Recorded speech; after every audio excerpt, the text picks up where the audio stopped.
ಕೊಡ ಮೇಲೆ ದುಡ್ಡು. ಮಾಡೋ ಕೆಲಸಕ್ಕೆ ದುಡ್ಡು ಬೇರೆ ಕೇಳು.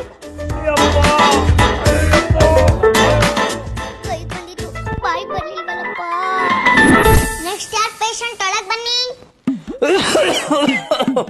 Hello doctor. ಬಾಪಾ ಕೂತ್ಕೋ. ಫಸ್ಟ್ ನನಗೆ ಹೇಳಿ, ನಿಮ್ಮ ಹಾಸ್ಪಿಟಲ್ ಏನ್ ಸ್ಪೆಷಾಲಿಟಿ? ಸ್ಮಶಾನ ಪಕ್ಕದಲ್ಲಿದೆ, ನಡ್ಕೊಂಡು ಹೋಗ್ಬೋದು. ತಿಥಿ ಮಾಡಿಸೋ ಪೂರೆ ಹತ್ರು, ವಡೆ ಪಾಯಸ ಮಾಡೋ ಬತ್ರು, ಕಾಂಟ್ಯಾಕ್ಟ್ಸ್ ಎಲ್ಲ ನಮ್ಮ ಹತ್ರನೇ ಇದೆ. ಅಯ್ಯೋ, ಅಂತ ದೊಡ್ಡ ರೋಗ ಏನಿಲ್ಲ, ಜಸ್ಟ್ ಕೆಮ್ಮಿದೆ ಅಷ್ಟೇ. ಸರಿ, ಬಂದಲ್ಲಿ ಕೂತ್ಕೋ. ಹಾ, ನೀವು ಬನ್ನಿ.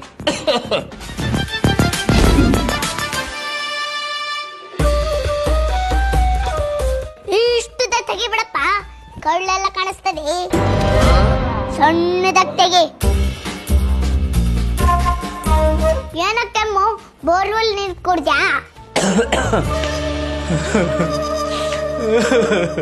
ಯಾಕಪ್ಪ, ಏನಾಯ್ತು? ಅದು ನನ್ನ ಹೆಂಡತಿಗೆ ಹೋಗ್ಬಿಟ್ಲು ಅನ್ನೋ ಬೇಜಾರಿಗೆ ಚೆನ್ನಾಗಿ ಕುಡಿದ್ಬಿಟ್ಟೆ, ಅದಕ್ಕೆ. ಅಯ್ಯೋ ಪಾಪ, ಹೆಂಗ್ ಸತ್ತೋದ್ರು? ಅಯ್ಯೋ, ಅದನ್ನ ಏನು ಅಂತ ಹೇಳಿ, ರೋಡಲ್ಲಿ ಒಬ್ಳೆ ನಡ್ಕೊಂಡು ಹೋಗ್ತಾ ಇದ್ಲಾ, ದಿಢೀರ್ ಅಂತ ಒಂದು ಸೈಕಲ್ ಅಡ್ಡ ಬಂದ್ಬಿಡ್ತು. ಅವನನ್ನ ಅವಾಯ್ಡ್ ಮಾಡಕ್ ಹೋಗಿ ಲಾರಿ ಅಡಿಲ್ ಸಿಗಾಕೊಂಡ್ಬಿಟ್ಲು. ವಿಧಿ ವಿಪರ್ಯಾಸ. ಸರಿ, ನಾನೊಂದ್ ಸಿರಪ್ ಕೊಡ್ತೀನಿ, ಅದನ್ನ ತಗೋ, ಸರಿ ಹೋಗುತ್ತೆ. ಇದು ಕುಡಿದ್ರೆ ಕೆಮ್ಮೋಗತ್ತಾ? ಮೊನ್ನೆ ಒಬ್ರು ಕೊಟ್ಟಿದ್ದೆ, ಪ್ರಾಣನ ಆಯ್ತು. ಕೆಮ್ಮೋಗಲ್ವಾ? ಬೇಡಪ್ಪ, ಇಂಜೆಕ್ಷನ್ ಕೊಟ್ಬಿಡಿ, ಸಿರಪ್ ಅಲ್ಲಿ ಏನ್ ಬೇಡ. ಸರಿ ಬಾ, ಇಂಜೆಕ್ಷನ್ ಹಾಕ್ತೀನಿ. ಸರಿ, ಏನ್ ಮಾಡ್ಕೊಂಡಿದ್ಯಾ?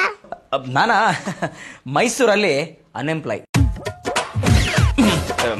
ಇದ್ರ ಬದಲು ಸಿರಪ್ ಕುಡ್ದೆ ಸತ್ತೋಗ್ಬಿಡೋದಾಗಿತ್ತು.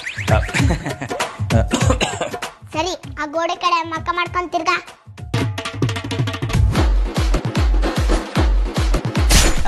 ಆಗೋಯ್ತಾ? ನೋವೇ ಗೊತ್ತಾಗಿಲ್ವ ಡಾಕ್ಟರ್? ತಾಳಪ್ಪ, ತೆಗಿತೀನಿ. ಚೂಸ್ದಾಗ್ಲೇ ನೋವು ಗೊತ್ತಾಗಿಲ್ಲ, ಇನ್ ತೆಗಿಯೋಗ್ ನೋವತ್ತಾ? ತೆಗೀರಿ.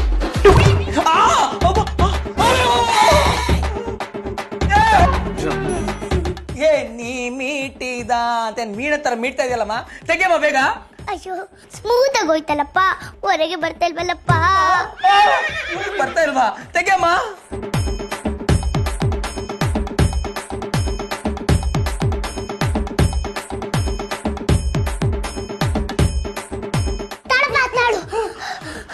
ಡಾಕ್ಟರ್ ಅಂಕಲ್ ಕರೀತೀನಿ. Doctor uncle? ಮತ್ ನೀನ್ ಯಾರಮ್ಮ? ನಾನು ಪಕ್ಕದ ಮನೆ ಹುಡುಗಿ ವಂಶಿಕಾ, ಆಟ ಆಡೋಣ ಅಂತ ಬಂದೆ.